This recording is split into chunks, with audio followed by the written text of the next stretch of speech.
Hi everyone, we meet again. And if you forget, my name is Muhammad Hazim Katazani, and today I will bring you some interesting book that called The Language of Baklava. Who is the writer? The writer is a woman Muslim writer called Gayana Abu Jaber. What is this book about? This book is a memoir that created by the writer herself about his personal experience story that explain about family, culture, and identity throughout a lens of food. Well, isn't it surprising? A memoir or a book that discussing about food, right?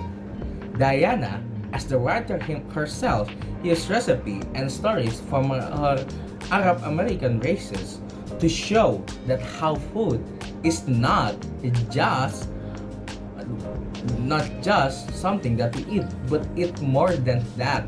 Food has its own value for people. It's a way to connect our roots, express love, and bridge cultures. And for me, what makes this book special is about how it blends heartfelt family memories with the universal language of food. It's funny, touching, and of course, absolutely delicious. Okay, for the first topic that I want to discuss is about food as an identity. Well, if we saw now, there are many dishes or food that came from around the world, right? Every country, every tribe, every races has its own traditional food, right? Like example, we as Indonesian, we have so many traditional food that originally came from Indonesia, right? For example, rendang is from Minang that especially located in Indonesia, right? Or maybe opor ayam, or maybe fried rice, or we call it nasi goreng, and many much more. This food that I was mentioned before came as an identity for us because if you ask where this rendang came from, it come from Indonesia. So rendang have an identity for a food that came from Indonesia, right? Nah, and these cases also happen to another food culture that around our world, right? Like example, spaghetti from Italy, or like macaroni, or maybe hamburger from maybe I don't know, it's an American or yeah, I don't know like that. And in this book, food in the language of Baklava acts as a link of Guyana identity as an Arab American growing up in America while raised by Jordanian parents. Diana feels the tension, feel the pressure. Yeah, because he lived in an America, but he raised by Jordanian that especially Arab. So maybe the education or the environment are different. He feel the tension, right? And dishes like kibe and magube, traditional food that came from Arab, are more than just a meal. These are the symbol of her family heritage and a reminder of their roots. These dishes bring a sense of pride, but also highlight the struggle of fitting in when her food isn't what her American peers are used to. Through this meal, Diana learns to embrace the beauty of being the part of the world. So, by referring to these two meal that came from Arab, kibe and magube, it symbols that Diana could blend by having these two identities that he lived in America and he has also Jordanian. Okay. Okay, for the next part of the tour is food as a symbol of love and care. Yeah, of course is it. Yes, because if our mom cook for us, he cook it with love, with his delight. It all of course symbol is a food of love, right? Yeah, and in Diana family and in this book, food is how the love is expressed. Her father is a lively affectionate is a lively figure, and his way is showing care is by cooking a meals. Example, shish kebabs isn't just a food, it's an event. His father's joy in preparing, grilling, and serving this meal shows his desire to bring the family together. Foods become his language of love, especially since words sometimes fall short in expressing what he feels. It's a heartwarming reminder of how cooking for someone can be one of the deepest ways to show affection. And the third term I will discuss is about food as a symbol of nostalgia, right?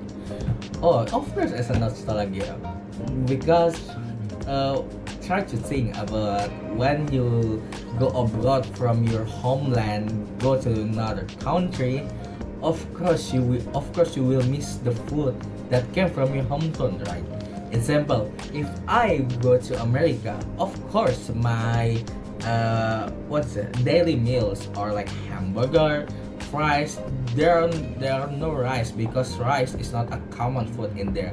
Of course, I will miss rice, especially is like fried rice and another lah. Nah, and in this book, nostalgia is another key of theme with fruit serving as a bridge for the past. For his example, for her father, sorry, who deeply misses Jordan, food is his own connection to the life and the memories he's left behind. One touching moment is when her father sings in Arabic to the chicken livers he's frying. When he sang almost as though he's talking to the long lost friend from the Jordan. This recipe and meal transport him, and sometimes Diana herself, back to a homeland and sometimes This theme reminds us how food carries the taste of home even we were far away from our homeland. And the first trope is food as a symbol of belonging.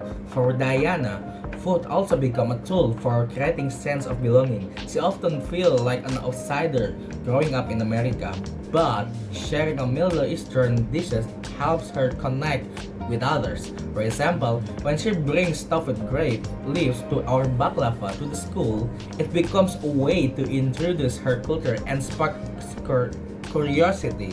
And from this meal, she could create bridge between her Jordanian and American identities. That's why food becomes a universal language that allow her to find her place in a diverse world. And the last trope that I want to discuss is about food as a symbol of change and growth.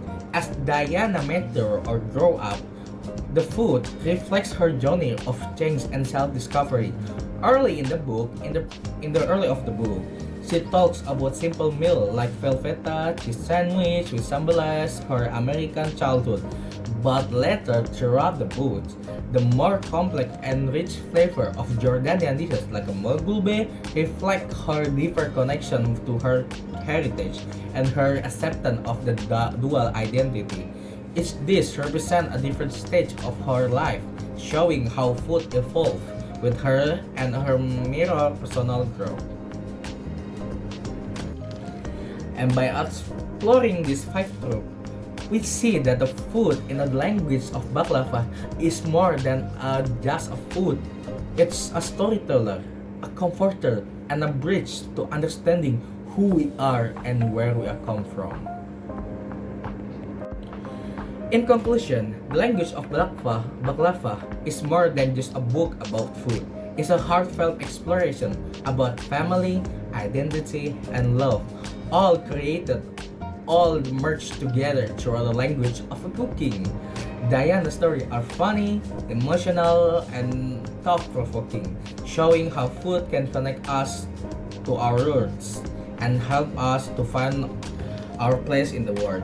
I highly recommend this book for anyone who loves foods, enjoy heartfelt memoirs, or wants to explore the rich mix of Arab and American cultures. It's a book that will make you laugh, think, and maybe even a cry a little.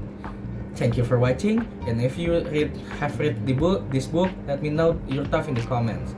And if you haven't, I love to hear about a dish or a food that connects you with your own family and culture. Don't forget to like, and see you again in the next video. Bye.